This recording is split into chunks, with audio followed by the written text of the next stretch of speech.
Hey everyone, welcome back to the channel. My name is Rachel. I do all sorts of planner and stationery stuff here on the YouTubes, and today we are going to be talking about finding your functional style. You guys may remember that I did a video a few videos back called the Planner Matrix, and it was all about plotting yourself on this graph where the x-axis was functionality and the y-axis was decoration. So today we're going to focus on that x-axis of functionality, and we're going to talk about how to figure out what actually works for you in your planner. In the Planner Matrix video, I also had a quiz for you guys. That was how to determine your planner personality, and that quiz is now back up. It's live again. Thank you to everyone who's already taken that quiz. It was so fun to see you guys sounding off in the comments with what type you got and talking to you guys on Instagram and seeing all of your results. It was super fun. So that quiz is back up as of right now. If you want to take the quiz or you need some more information on the quiz, you can click the link down in the description box below. But with that out of the way, let's go over to the flat lay and talk about how to find your functional style.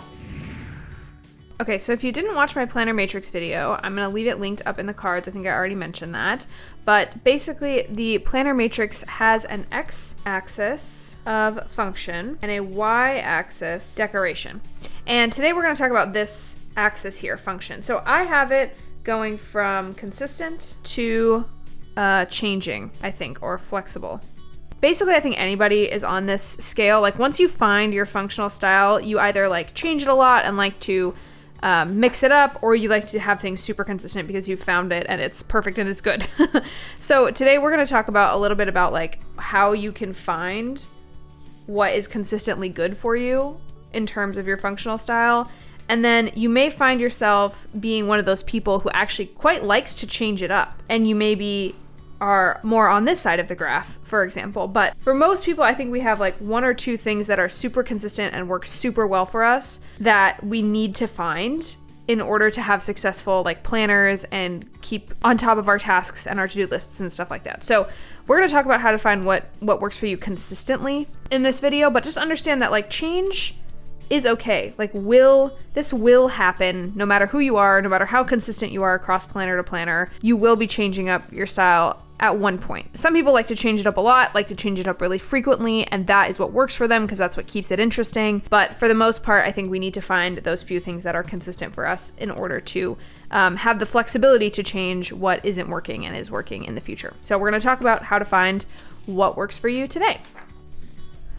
Basically, finding your functional style means finding what helps you accomplish your tasks, set plans, and keep track of your life. This is not in opposition to decoration, right? Like, if we look back at this graph, decoration is on a whole different axis than functionality. All functional styles can be quite decorative. All functional styles can be quite minimal. They can be messy. They can be clean. They can be aesthetic. They can be non-aesthetic.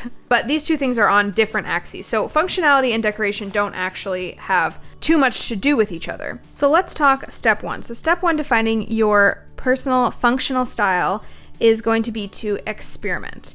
Now, I know lots of you have used a lot of different planners, and I have too, but I think the best way to experiment is going to be to get a blank notebook of some kind, like a Leuchtturm, a Moleskine, something you feel comfortable using and messing up and really getting in there and stressing out to its maximum capacity because you're trying to find your functional style. It might get messy. Maybe find a couple of them and start drawing out the layouts that you think you will like. Now, the reason I recommend you start with a blank notebook instead of starting with XYZ planner or whatever is because in a blank notebook, you can change your system day to day. All of us have seen fancy, expensive planners on the internet like the Hobonichi Cousin, the Sterling Ink Common Planner, or planners that require a lot of accessories like covers and stickers and all of that kind of stuff to be useful. So my advice first is to take away all of those fancy, expensive things and just get something simple, small, and minimal that you don't mind messing up. During your experimentation phase, you're going to want to try a bunch of different layouts. This may seem counterintuitive, but I'm actually going to show you some dated planners to show you like the types of layouts that exist most commonly in the world. We're going to look first at the Hobonichi Cousin. So perhaps the most standard layout that you will see in almost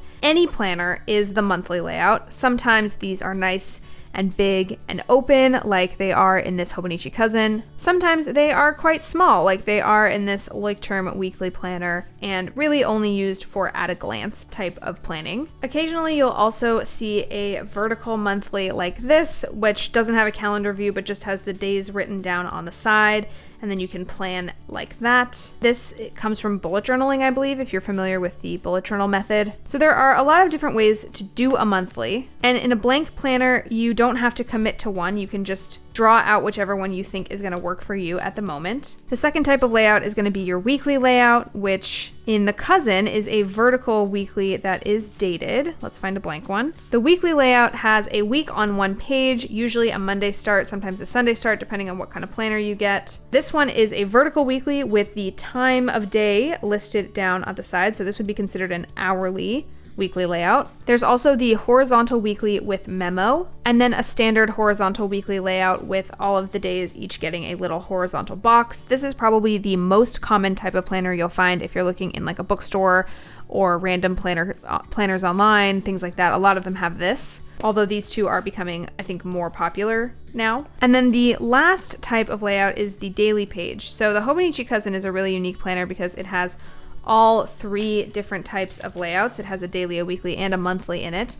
But the daily page basically has some space to write tasks, usually an hourly layout of some kind, and then the date at the top. So when you have gotten your blank notebook, figuring out which one of these layouts to draw, and in fact, trying to draw all of them and seeing which one works for you is going to be really, really helpful, because you don't have to buy a whole planner full of daily pages if you don't think you're going to use daily pages realistically. This planner is pretty expensive, you know, as are a lot of planners these days. So having a blank notebook helps you just experiment and try things out. For me, this is where I figured out that I like the horizontal weekly with memo. So you can see here, it looks really similar actually to the like term planner with the days written here on the side, and then the memo part I was using for like a weekly review when I was in this planner. I kind of designed it to look a little bit like the Hobonichi Weeks because I was trying to see if I would like to move into a Hobonichi Weeks. And lo and behold, I did end up buying one, and now I'm obsessed with the Hobonichi Weeks planner, which also has a vertical weekly with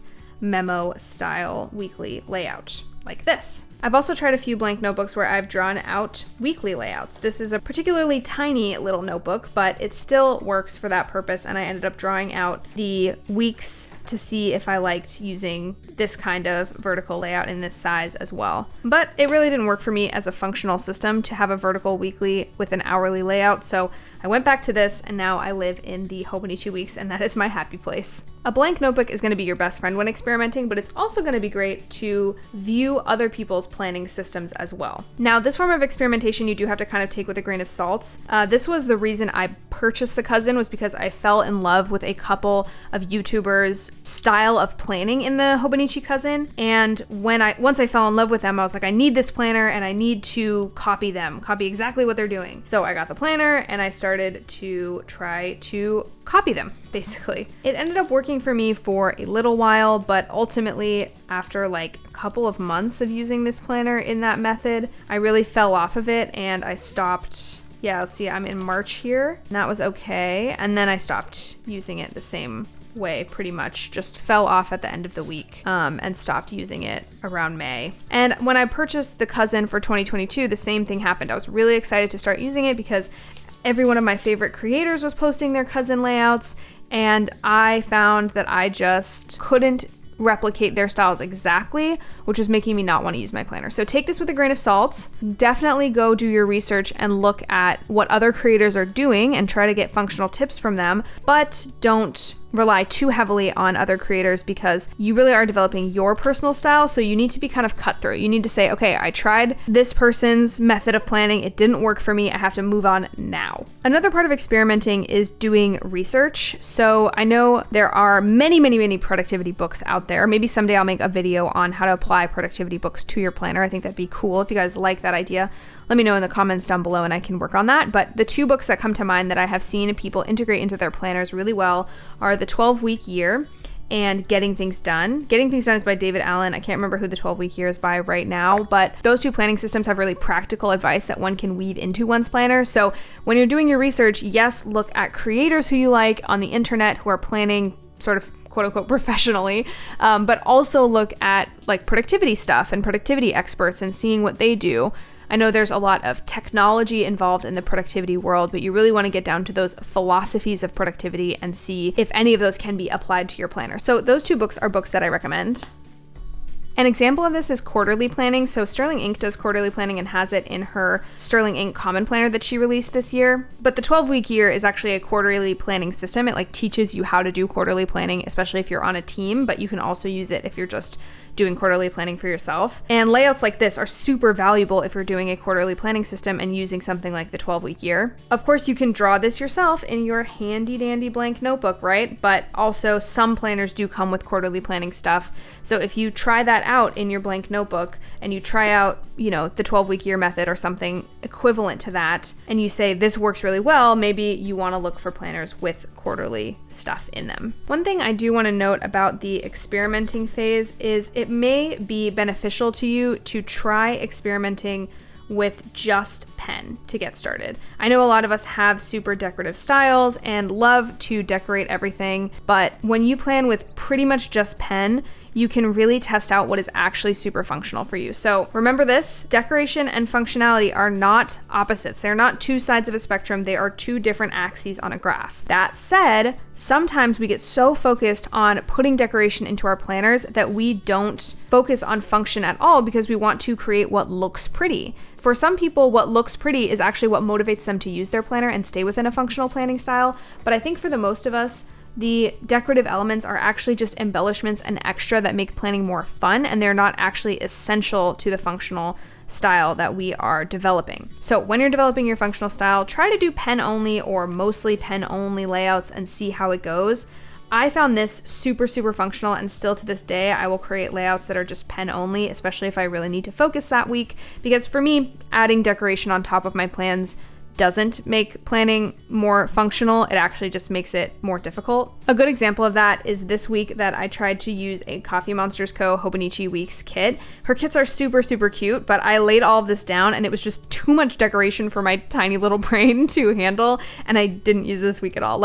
At all. So yeah, so it's definitely beneficial to you to try different styles and things like that, but I would say also try just using just pen and making your experimentation, or at least one of your experimentations, as simple and as basic as possible, because it's going to teach you what you can actually accomplish with just a piece of paper and a pen. And if you want to add deco from there, then add deco from there. The last thing I'll say about experimenting with planners is that you should give yourself at least like a week to experiment with a certain type of planning style, if not longer. So when I say experiment, I mean like it could take years to experiment to find your ideal perfect planning style. But I think messing with these different layouts and stuff like that, you should at least give yourself like a week, if not like a month, to try out certain types of layouts. I tried this horizontal weekly with Memo for months before I decided to purchase a planner with horizontal weekly with Memo. Where this went wrong was the vertical style of planning. I saw a few YouTube videos and I just purchased a Hobonichi Cousin without even worrying about it, without even thinking about it. And then that ended up not working for me. Lots of elements of this planner are really great. I do like daily pages, even though they are a little bit much for me every single day. So I don't prioritize having daily pages, but having the freedom to experiment with planners really, really helped me hone in on what actually is working. The second step in that is to reflect on what's working. So I had done all this experimentation and I'd taken some turns that were not the best for my planning style, like trying to do an hourly weekly layout for a whole year, even though I'd never experimented with that at all before. So give yourself some time to reflect. So maybe you are trying a new layout for a whole month. At the end of that month, journal about what worked and what didn't work, or make a note of what worked and what didn't work. This is another reason I like the blank notebook strategy, because you can have all of your experimentations side by side, and you can just see how functional they were for you, one right after the other.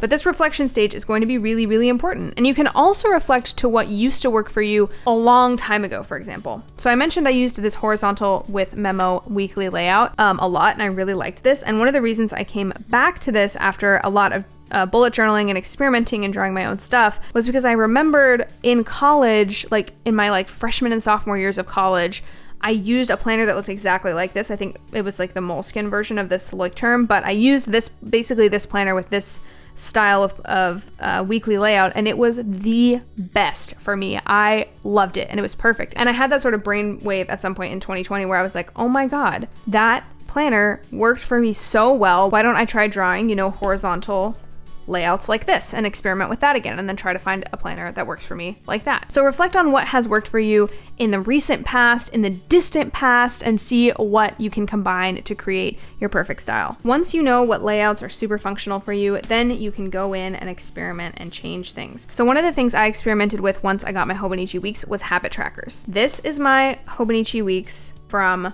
2022. What year are we on? 2022. And I used this a number of different ways. So I knew the horizontal with memo was my perfect ideal layout, but I didn't really know what all it could do yet because I hadn't used this particular planner. So in this year, I used the horizontal with weekly memo to try travel journaling when I went to Rome at the beginning of the year. I also used it to try tracking a bunch of things. So like I did some weeks where I tracked like food and memories and notes and priorities. Like I really tried to fill this up as much as possible. But the one thing I kept trying over and over and over again in this planner that just didn't work was habit trackers. So for example, this is a habit tracker that I didn't finish. This is a habit tracker that I didn't finish. This is a habit tracker that I didn't finish. At the beginning of the planner, I also have one. Yep, this is a habit tracker that I just didn't finish. So even when you find what you think are your perfect layouts, there are going to be ways that you see people using those layouts online, or that you want to try using those layouts because you've read a new book or you've experimented with a new type of planning method. You're going to want to try it in your planner, in your perfect planner, and it's just going to be kind of hit or miss. So you need to be able to add and change and reflect on those extra elements, like a habit tracker, which I'd consider personally an extra element, to see if that works for you in your planner. And now we're coming back to decoration, right? So like, as you can see, this spread is what I would consider pretty decorative. And I actually hated using this spread because it was so decorative. It was like too much for me. I was creating elements just to have decoration. Like this priorities box, I don't do, but I did it because I just had an idea for deco. And that's not super functional for me. Something like this is super functional for me. It's mostly pen. It has a couple of stickers. This highlights, I think this was highlighting how many days I was in the office that week. And I'm just focusing on priorities, focusing on meetings, having a little bit of a memory, a little bit of meal tracking, and then otherwise it's notes all the way down. And I do that for most of the weeks in this planner and in my new planner as well. For me, this adding and changing step is not my favorite step because I really like to focus on what actually works for me in its most minimal. So another tip might be to minimize, to see what you absolutely cannot live without. I can live without a habit tracker. What I cannot live without is a priorities list for the day. That's because every morning I come in here and I write what are my priorities based on what I have to accomplish that week. So this is a good example from my weekly layout. I have priorities here, and every morning I came in and I wrote this based on the like master to-do list that we have at work. So figuring out what the sort of core like tracking system is going to be really important to you as well. So for me, I have a master to-do list that's digitized for my work tasks because we all share a master to-do list basically for my office. And then I go in every morning and I note, okay, what do I have coming up today? What should I accomplish today? And that's the basic function of this planner. I could even live without memories and notes. I could live without these. These I have to have in every single planner that I have. Otherwise, I just won't get anything done. And that's what functional planning is about. It's not about what looks good. It's not about how aesthetic your planner is. It's really about what helps you accomplish the tasks, set your plans, and keep track of your life. For you, maybe habit trackers are an essential part of that. Maybe you really need something that keeps you thinking about your habits and pushing you forward towards your habits, and a habit tracker might be the perfect essential thing. But for me, it's events and priorities. I need that in all my planners or I won't get anything done. After you have done all this experimentation, you should have a pretty good idea of what the minimum viable product of your own planner needs to be, whether it is priorities, a master to-do list, a monthly layout, whatever is absolutely essential. That is what is going to guide you and enable you to add and change and experiment with deco on top of your functional style. Bringing it all the way back to the planner matrix, those are the elements that are going to be the most consistent for you. So what you recognize that you need, what works for you on a consistent basis, what you absolutely need to have in your planner. Now, a lot of us are going to be satisfied with just staying here. For me, I'm pretty satisfied with staying with what I know works, is consistent, and has worked for me for years. At this point, I've experimented with the horizontal with memo, weekly layout, and it has worked for me consistently for years. And I love that. Some of us are going to be more interested in flexibility and changing, but I know these people still have a few consistent elements that they change and add to, not that they are always changing their basic form of planning necessarily. So I recommend finding what you must have to be your consistent, your absolute necessary thing you need in your planner to get stuff done, and then changing and experimenting as the situation arises. And maybe you fall on this side of the scale like me, and you just like what you like, and you know what you like, and it works for you, and that's enough. Or maybe you fall on this side of the scale and you're experimenting with this type of habit tracker and that type of habit tracker, or you're adding goals into your planner, or you're removing a priority list from your weekly layout, or something like that. Either style can be super functional, but I do recommend, just if you change a lot of things in your planner, just trying to change things for a set period of time. Giving yourself like a month to try a new system, for example, will really help you solidify what you like about that system, what you don't like, what works, and what didn't work. But ultimately, at the end of the day, we all just have to kind of embrace change, because change is the only constant, as they say. And I really do believe that, because throughout all of the stuff that I've used, definitely this one layout has worked for me really, really well, but I still experiment with vertical weekly layouts all the time. In fact, I have the Sterling Ink Common Planner, which I love, and I'm currently experimenting with a vertical weekly layout, doing things like memory keeping in it, which has been honestly so much fun. And I didn't know that this type of memory keeping would work for me when I was focused so hard on my horizontal weekly with memo layout. But it does, and I only know that because I experimented. This is one of my favorite topics to talk about, is the functional planning and how we can make them super functional. So if you have tips and tricks for functional planning, please leave them down in the description box below. I'd love to share and talk about it and make all of our planners better. That's the video. Thank you guys so much for watching. I hope you guys learned a lot about finding your functional style. And remember, I do have the quiz link in the description box below. If you take it, please share your results on Instagram. Tag me. I'm at Rachelle in Theory over there. And if you want to stay on this wavelength, I have another video right here on the screen that you might like. Thank you guys. I'll see you guys in the next one. Bye.